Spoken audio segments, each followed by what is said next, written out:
कल्पना करो एक ऐसी जगह की जहां धरती सिर्फ मिट्टी नहीं है, जहां पहाड़ सिर्फ पत्थर नहीं है, जहां हर सांस में एक अनजानी शक्ति बहती है। भारत के पूर्वोत्तर में घने जंगलों और नीले पहाड़ों के बीच एक ऐसी भूमि है जिसे लोग सिर्फ एक राज्य नहीं बल्कि एक जीवित ऊर्जा मानते हैं। वो है असम। और उस भूमि के हृदय में एक ऐसा स्थान है जहां प्रवेश करते ही तुम्हें लगेगा कि तुम किसी और ही दुनिया में आ गए हो। वो स्थान है कामाख्या मंदिर। लेकिन ये कहानी सिर्फ एक मंदिर की नहीं है। ये कहानी है प्रेम की, विनाश की और उस शक्ति की जिससे पूरा ब्रह्मांड जन्म लेता है। बहुत समय पहले, जब समय भी पूरी तरह जन्म नहीं लिया था, जब देवता और असुर दोनों अपनी अपनी शक्तियों में मग्न थे, तब एक कहानी शुरू हुई। एक बेटी की जो अपने पिता के गर्व और अहंकार के बीच पली थी, और एक योगी की जो संसार से परे शून्य में जीता था। वो थी सती और वो थे भगवान शिव। सती जिसकी आंखों में प्रेम था और शिव जिनकी आंखों में ब्रह्मांड। दोनों का मिलन किसी साधारण प्रेम कहानी जैसा नहीं था। ये एक ऐसा मिलन था जहां प्रकृति और शून्य एक हो रहे थे। लेकिन हर संतुलन को कोई न कोई तोड़ता है, और इस बार वो था अहंकार। सती के पिता राजा दक्ष, उन्हें ये विवाह स्वीकार नहीं था। उनके लिए शिव कोई देवता नहीं बल्कि एक भिखारी, एक सन्यासी थे। और एक दिन उन्होंने एक विशाल यज्ञ का आयोजन किया। एक ऐसा यज्ञ जिसमें पूरे ब्रह्मांड के देवताओं को बुलाया गया, लेकिन एक नाम जानबूझकर छोड़ दिया गया, शिव। सती ने जब ये सुना तो उनके भीतर एक तूफान उठ गया। क्या एक बेटी अपने पिता के घर नहीं जा सकती? क्या एक पत्नी अपने पति का अपमान सह सकती है?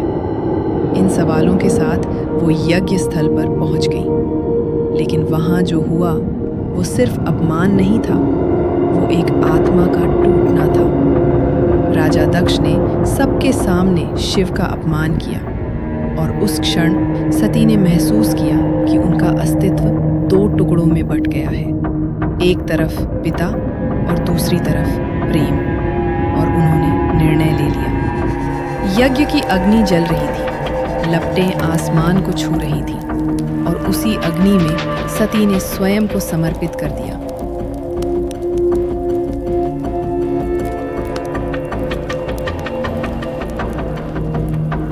उस क्षण समय रुक गया, हवा रुक गई, और ब्रह्मांड ने एक चीख सुनी। जब ये खबर शिव तक पहुंची तो वो शांत नहीं रहे, वो टूट गए। उनका ध्यान, उनकी समाधि, उनका वैराग्य सब खत्म हो गया। उन्होंने सती के जले हुए शरीर को उठाया और चल पड़े। नहीं, चल नहीं रहे थे, वो भटक रहे थे। पूरे ब्रह्मांड में उनकी आंखों में आंसू नहीं थे, लेकिन उनका तांडव सब कुछ कह रहा था। धरती कांप रही थी, आसमान टूट रहा था, नदियां उफान पर थीं।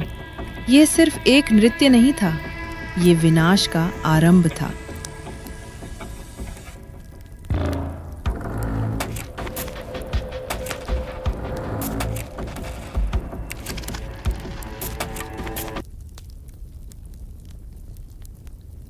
देवता भयभीत हो गए। अगर शिव को रोका नहीं गया तो सृष्टि समाप्त हो जाएगी। तब उन्होंने प्रार्थना की भगवान विष्णु से। विष्णु ने देखा एक प्रेमी जो अपनी प्रिय को खो चुका है, और एक भगवान जो अब विनाश बन चुका है। उन्होंने निर्णय लिया, एक ऐसा निर्णय जो इतिहास बदल देगा। उन्होंने अपना सुदर्शन चक्र उठाया और धीरे धीरे सती के शरीर को टुकड़ों में विभाजित करना शुरू किया। हर टुकड़ा धरती पर गिरता गया, और जहाँ जहाँ वह गिरा वहाँ एक शक्ति जाग उठी, वहाँ एक ऊर्जा जन्मी, वहाँ बने शक्तिपीठ। लेकिन एक टुकड़ा सबसे अलग था, सबसे रहस्यमयी, सबसे शक्तिशाली। जब सती का योनि भाग गिरा तो वह गिरा नीलांचल पहाड़ियों पर, असम की भूमि में। और उसी क्षण धरती ने कुछ महसूस किया, जैसे कोई हृदय धड़क उठा हो, जैसे कोई ऊर्जा जाग गई हो, जैसे सृष्टि का मूल स्रोत फिर से सक्रिय हो गया हो।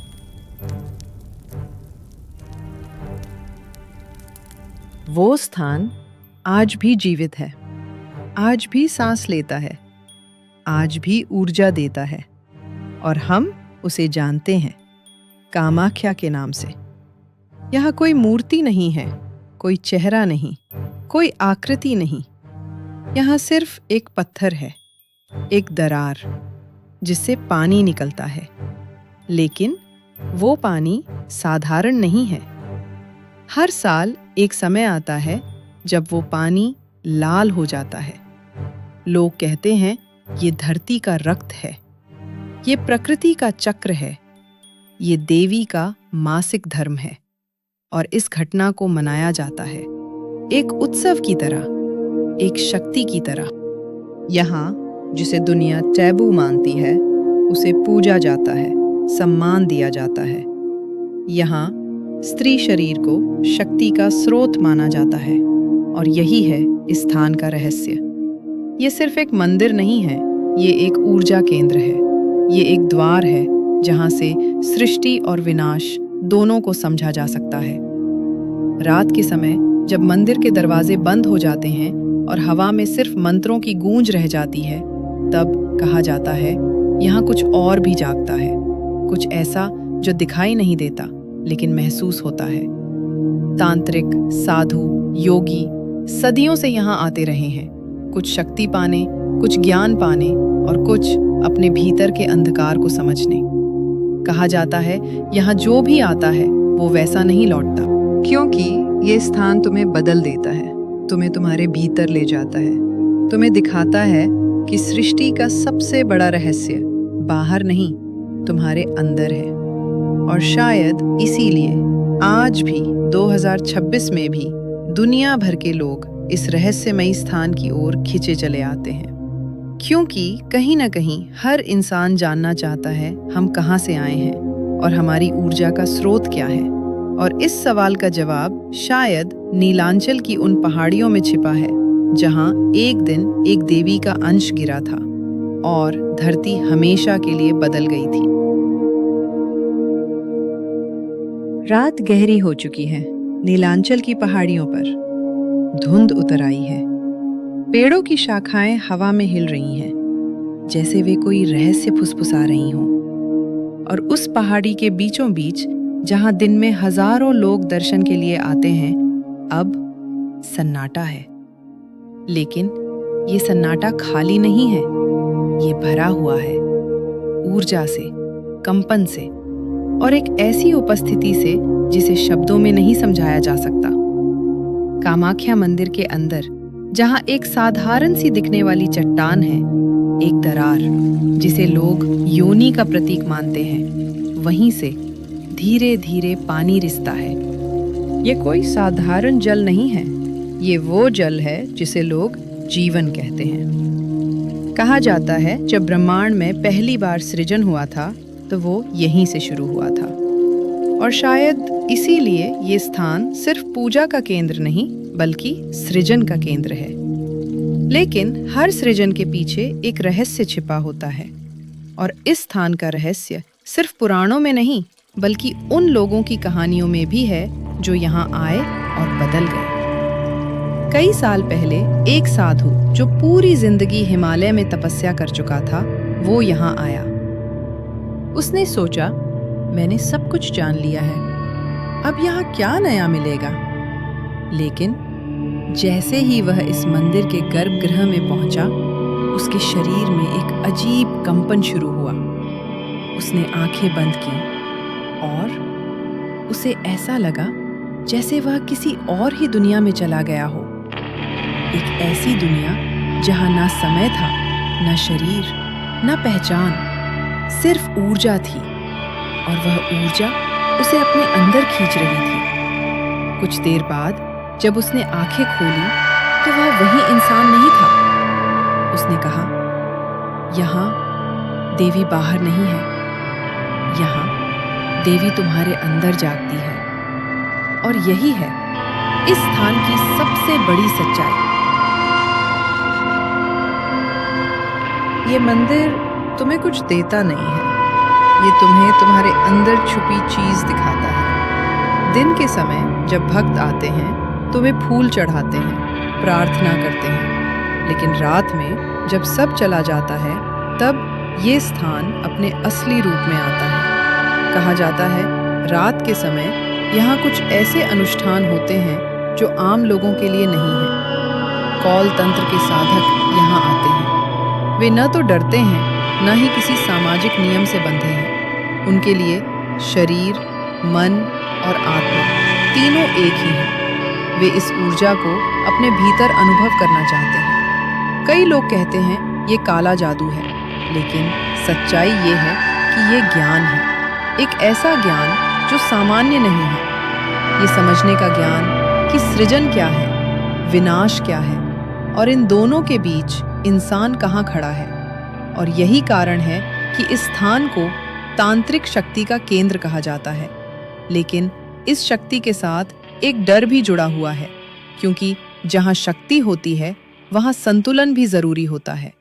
अगर संतुलन बिगड़ जाए तो वही शक्ति विनाश बन सकती है। और यही बात इस कहानी को और भी गहरी बना देती है, क्योंकि ये सिर्फ देवी की कहानी नहीं है, ये इंसान की कहानी है। उस इंसान की जो शक्ति चाहता है लेकिन उसे संभालना नहीं जानता। और शायद इसीलिए ये स्थान हर किसी के लिए नहीं है। ये उन लोगों के लिए है जो सच का सामना कर सकते हैं, जो अपने अंदर के डर को देख सकते हैं और जो समझ सकते हैं कि सृष्टि और विनाश दोनों एक ही शक्ति के दो रूप हैं। नीलांचल की पहाड़ियों पर जब सुबह होती है तो सूरज की पहली किरण मंदिर पर पड़ती है और ऐसा लगता है जैसे पूरी धरती फिर से जीवित हो गई हो। लोग फिर से आते हैं, प्रार्थना करते हैं और वापस चले जाते हैं। लेकिन कुछ लोग वहीं रुक जाते हैं, क्योंकि उन्होंने कुछ ऐसा महसूस किया होता है जो उन्हें जाने नहीं देता। और यही है इस स्थान का आकर्षण। ये तुम्हें बुलाता नहीं है, ये तुम्हें खींचता है, जैसे कोई अदृश्य शक्ति तुम्हें अपनी ओर खींच रही हो। और शायद वो शक्ति वही है जो उस दिन यहाँ गिरी थी, जब सती का एक अंश धरती को छू गया था। और उस दिन से लेकर आज तक ये स्थान सिर्फ एक कहानी नहीं, बल्कि एक अनुभव बन चुका है। और अब सवाल ये नहीं है कि ये कहानी सच है या नहीं। सवाल ये है, अगर तुम वहां जाओगे तो क्या तुम भी वही महसूस करोगे?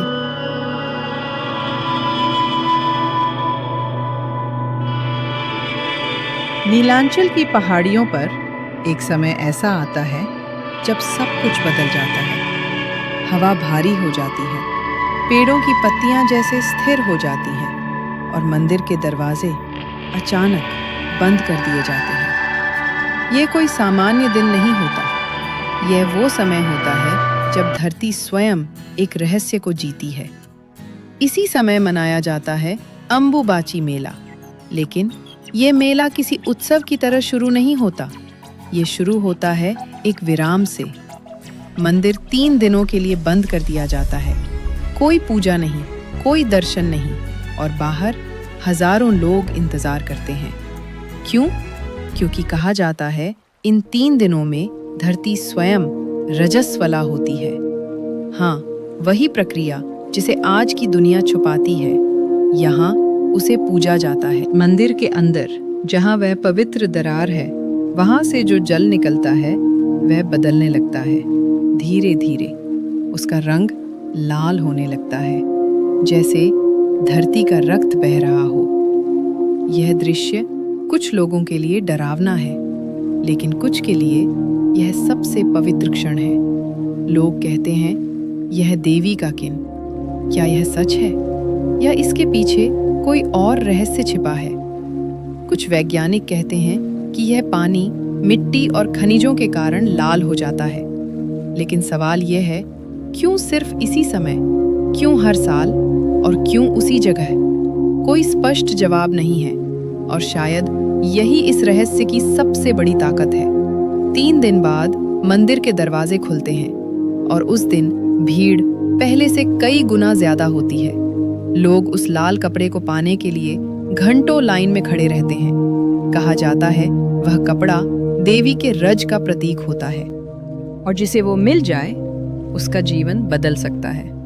लेकिन ये सिर्फ आस्था नहीं है, ये एक सोच है। एक ऐसी सोच जो हजारों साल पुरानी है, जहाँ स्त्री शरीर को शक्ति का स्रोत माना गया, जहाँ मासिक धर्म कमजोरी नहीं बल्कि सृजन की क्षमता था। और यही कारण है कि ये स्थान दुनिया के बाकी मंदिरों से अलग है। लेकिन यहाँ की कहानी सिर्फ यहीं खत्म नहीं होती, क्योंकि जहाँ इतनी शक्ति होती है वहाँ कुछ और भी आकर्षित होता है, कुछ ऐसा जो हमेशा रोशनी में नहीं आता। रात के समय जब अंबुबाची के दौरान पूरा क्षेत्र अजीब सी ऊर्जा से भर जाता है, तब कुछ लोग मंदिर के आसपास के जंगलों में जाते हैं। वे साधारण लोग नहीं होते, वे होते हैं तांत्रिक, तंत्र साधना के साधक। उनके लिए ये समय सबसे शक्तिशाली होता है। वे मानते हैं कि इस दौरान ऊर्जा अपने चरम पर होती है और अगर सही तरीके से साधना की जाए तो असंभव भी संभव हो सकता है। कई कहानियां हैं।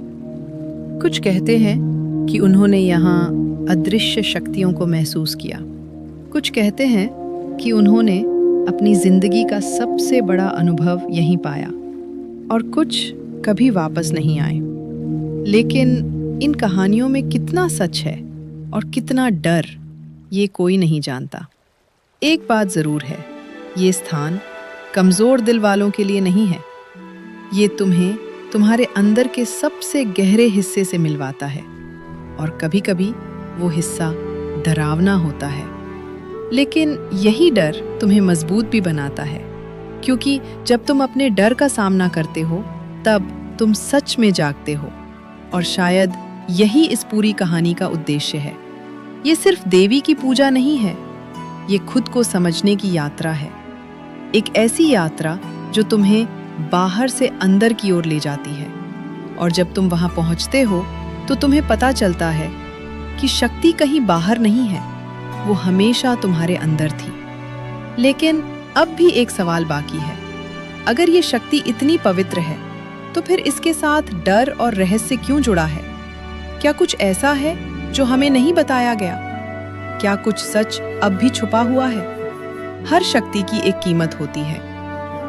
नीलांचल की पहाड़ियों के ऊपर, जहाँ दिन में आस्था दिखती है और रात में रहस्य, वहीं छुपा है इस पूरी कहानी का सबसे बड़ा सच। लोग अक्सर कहते हैं यहाँ तंत्र होता है, यहाँ काला जादू होता है, यहाँ बलि दी जाती थी। लेकिन क्या सच में ऐसा था?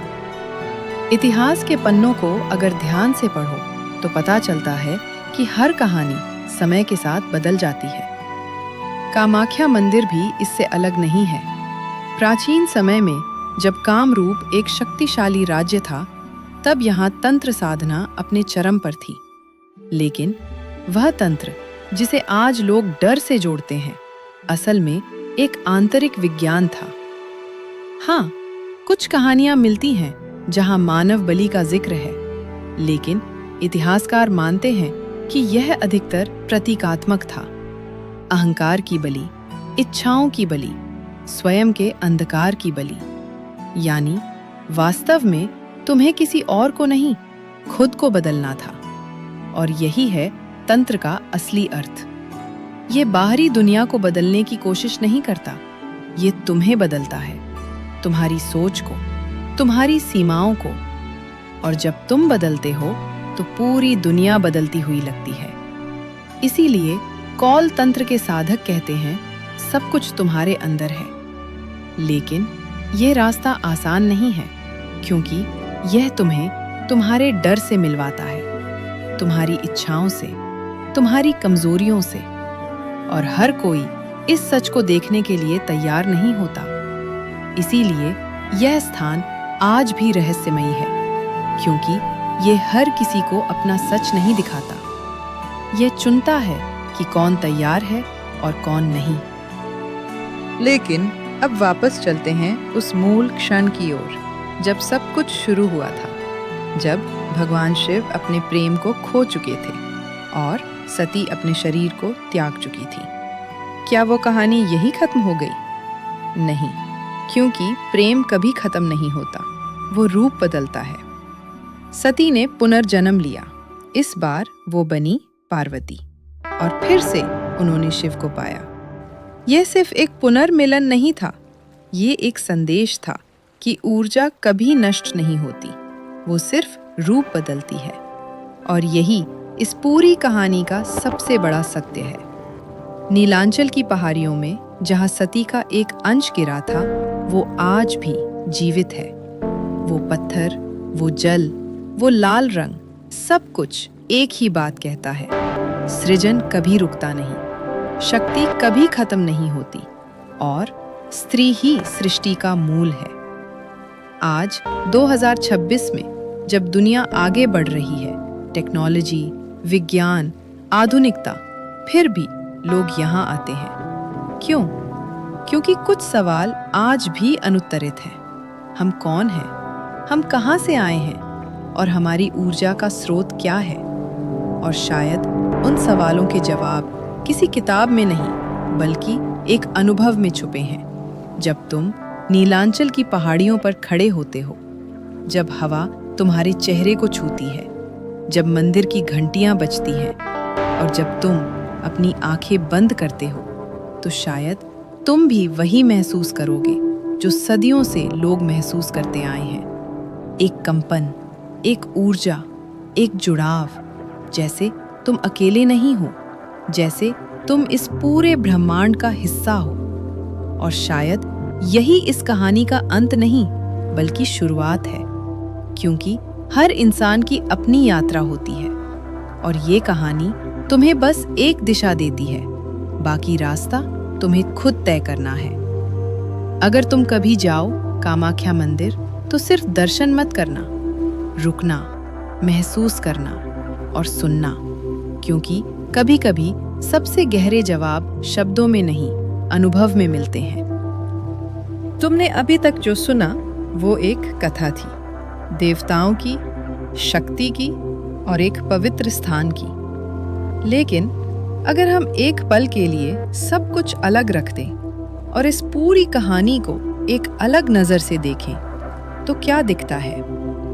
सोचो, एक स्त्री जो अपने सम्मान के लिए अपनी जान दे देती है, एक पुरुष जो अपने प्रेम के खोने पर पूरी दुनिया को तोड़ने पर उतर आता है, और एक तीसरा जो संतुलन बनाए रखने के लिए सबसे कठोर निर्णय लेता है। ये सिर्फ देवताओं की कहानी नहीं है, ये इंसानों की कहानी है। हर इंसान के अंदर एक सती होती है जो सम्मान चाहती है, एक शिव होता है जो प्रेम करता है, और एक विष्णु होता है जो संतुलन बनाए रखता है। और जब इनमें से कोई भी अपनी सीमा से बाहर जाता है, तो जीवन में तांडव शुरू हो जाता है। और यही इस पूरी कथा का असली अर्थ है। अब वापस चलते हैं उस जगह की ओर जहां ये सब जुड़ता है। कामाख्या मंदिर ये सिर्फ एक मंदिर नहीं है, ये एक प्रतीक है, सृजन का, ऊर्जा का और जीवन के चक्र का। यहाँ योनि की पूजा होती है। क्यों? क्योंकि यही वो स्थान है जहाँ से जीवन शुरू होता है। लेकिन समय के साथ समाज ने इसी चीज को छुपाना शुरू कर दिया। जिसे कभी पवित्र माना जाता था, उसे शर्म बना दिया गया, और यही सबसे बड़ा बदलाव था। लेकिन कुछ स्थान समय के साथ नहीं बदले, और उनमें से एक है कामाख्या, जहां आज भी स्त्री शरीर को, सृजन को और प्रकृति को उसी सम्मान से देखा जाता है। अब एक और गहरी बात, तुमने सुना होगा यहाँ ऊर्जा बहुत स्ट्रॉन्ग है, लेकिन ऊर्जा क्या होती है? विज्ञान कहता है सब कुछ ऊर्जा है, आध्यात्मिकता कहती है ऊर्जा ही चेतना है, और तंत्र कहता है ऊर्जा को महसूस करो। जब ये तीनों बातें एक ही जगह मिलती हैं, तो एक ऐसा स्थान बनता है जो साधारण नहीं होता, और यही नीलांचल की पहाड़ियों पर हुआ जब सती का अंश धरती को छू गया। तो ये सिर्फ एक घटना नहीं थी, ये एक एक्टिवेशन था, जैसे किसी ने धरती के एक हिस्से को जगा दिया हो और तब से वो जगह एक एनर्जी फील्ड बन गई। कुछ लोग इसे महसूस करते हैं, कुछ नहीं, लेकिन जो महसूस करते हैं उनकी जिंदगी बदल जाती है, क्योंकि वे समझ जाते हैं कि शक्ति बाहर नहीं है, वो हमेशा अंदर थी। और शायद यही कारण है कि ये कहानी आज भी जिंदा है, न किताबों में, न मंदिरों में, बल्कि लोगों के अनुभवों में। और अब सवाल तुमसे है, अगर तुम वहां जाओ तो क्या तुम सिर्फ एक पर्यटक बनोगे या एक साधक? क्योंकि ये स्थान तुम्हें वही देता है जो तुम लेने के लिए तैयार हो। और यही इस पूरी कहानी का अंतिम रहस्य है। अगर तुम कभी जाओ कामाख्या मंदिर तो कुछ मत मानना, बस चुप रहना, महसूस करना और खुद को सुनना, क्योंकि कभी-कभी सबसे बड़ा उत्तर मौन में मिलता है।